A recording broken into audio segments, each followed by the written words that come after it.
नवंबर 2012 उस दिन से पहले WWE के अंदर सब कुछ नॉर्मल जा रहा था, लेकिन जो 18 नवंबर वाली रात थी WWE के अंदर, वो कुछ ऐसी रात थी जो कि WWE के फ्यूचर को बदल कर रख देने वाली रात थी। क्योंकि उस रात डेब्यू होता है 3 नए चेहरों का, जो क्राउड के बीच में से आते हैं। वो अटैक करते हैं WWE सुपरस्टार्स के ऊपर। वो जस्ट अटैक नहीं करते, वो बदल देते हैं WWE का फ्यूचर अगले 20 साल के लिए। क्योंकि दुनिया को नए चेहरे मिल चुके थे, रोमन रेंग्स, सेथ रॉलिन्स और डीन एम्ब्रोस। और आज हम बात करने वाले हैं कि किस तरह से द शील्ड के डेब्यू ने WWE के फ्यूचर को बदल कर रख दिया।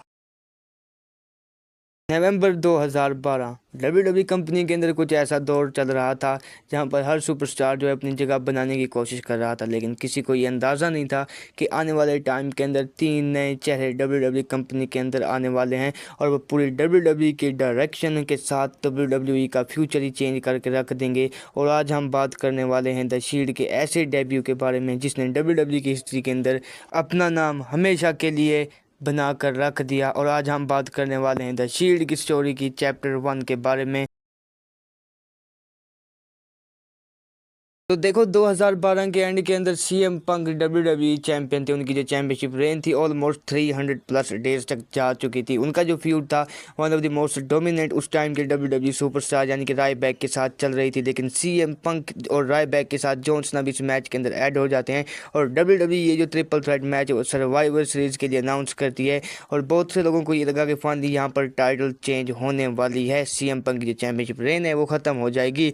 लेकिन लोगों को शायद ये चीज़ का पता ही नहीं था कि सरप्राइज जो है वो मैच के एंड के अंदर नहीं, बल्कि वो जो सरप्राइज था वो मिलने वाला था मैच के दौरान।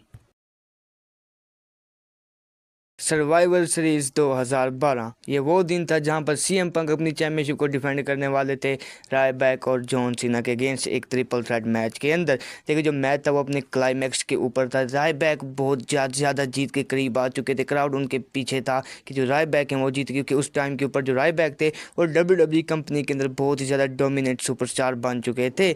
लेकिन अचानक क्राउड के बीच में से 3 अनजान लोग आते हैं एक ब्लैक टेक्टिकल गियर के साथ। उनके चेहरे के ऊपर प्योर डिटर्मिनेशन होता है। वो आते हैं, वो सीधा अटैक करते हैं रायबैक के ऊपर, अटैक करते हैं जॉन सीना के ऊपर। और इस चीज़ का फ़ायदा तो उठाकर सीएम पंक अपनी चैंपियनशिप को रिटेन कर लेते हैं। लेकिन उसके बाद पावर बॉम्ब, केओस, भाई सब चीज़ें हमें उस रात देखने को मिले, प्योर डोमिनेंस। लेकिन बहुत से लोग उन्हें नहीं जानते थे, लेकिन बहुत जल्द उन्हें जानने वाले थे रोमन रेंग्स, सेथ रॉलिन्स और डीन एम्ब्रोस। और उस रात उन्हें नाम मिला द शील्ड। देखो द शील्ड ने सिर्फ अपने आप को एक फैक्शन नहीं, एक टीम नहीं बताया।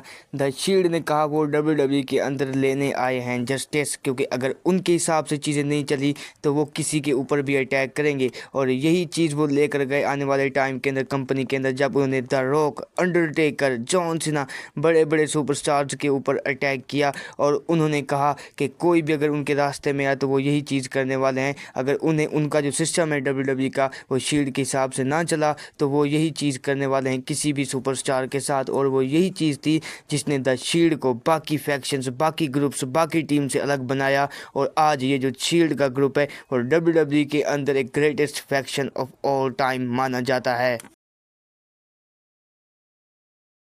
तो देखो द शील्ड का डेब्यू वो इसलिए नहीं याद रखा जाता कि उन्होंने अटैक किया रायबैक के ऊपर और जॉन सीना के ऊपर सर्वाइवर सीरीज 2012 के अंदर उन्हें रायबैक को टेबल के ऊपर पटकते हुए नजर आए, बल्कि उनका डेब्यू इसलिए स्पेशल बनाता है उन लोगों को क्योंकि 3 नए मेन इवेंटर्स WWE ने दुनिया के सामने लाए। वो मेन इवेंटर्स जो WWE के 20 साल बदल कर रख देने वाले थे। और उनमें से एक बहुत बड़ा नाम रोमन रेंग्स। आई गेस कौन कौन भूल सकता है रोमन रेंग्स की वो हिस्टोरिक चैंपियनशिप रेन, जब उन्होंने 1316 दिन तक WWE चैंपियनशिप को होल्ड किया।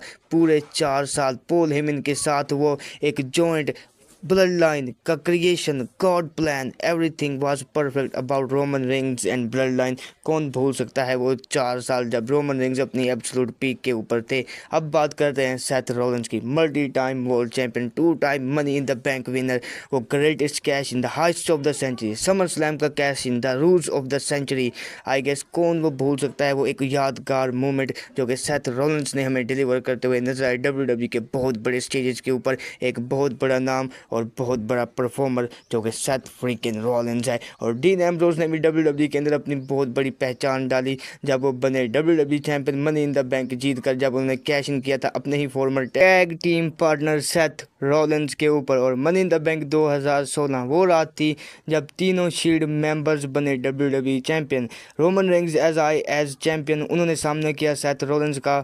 सेथ रॉलिंस ने हराया रोमन रेंग्स को। डीन एम्ब्रोज उस रात बन चुके थे money in the bank winner, लेकिन वो जैसे देखते हैं कि सेथ रॉलिंस ने रोमन रेंग्स को हरा दिया है तो वो money in the bank cash in करते हैं सेथ रॉलिंस के ऊपर और बन जाते हैं चैंपियन। बाद अभी ये सिर्फ 3 जवान थे सुपरस्टार जो WWE की दुनिया के अंदर अपना कदम रखते हैं और ये साबित करते हैं कि वो बाकियों से अलग है। और ये चीज़ उन्होंने पहले दिन अपने डेब्यू के ऊपर ही बता दी थी। अगर द शील्ड का डेब्यू से एक शुरुआत थी, असली कहानी तो अब शुरू होने वाली थी, क्योंकि इस कहानी की जो शुरुआत है अब होने वाली है। अगले एपिसोड में मैं तुम्हें दिखाऊंगा कि किस तरह से द शील्ड एंड WWE पर अपना राज जमाया, कैसे वो कंपनी के सबसे डेंजरस फैक्शंस में से एक बने। अगर आप एपिसोड 2 मिस नहीं करना चाहते तो मेरे चैनल को सब्सक्राइब कर दो, प्लस बेल नोटिफिकेशन को कर देना ऑन, क्योंकि एपिसोड 2 के अंदर मिलते हैं। अब जो एपिसोड 2 होने वाला है वो होने वाला है the rise of the Shield, क्योंकि story continues. So till then bye bye, take care.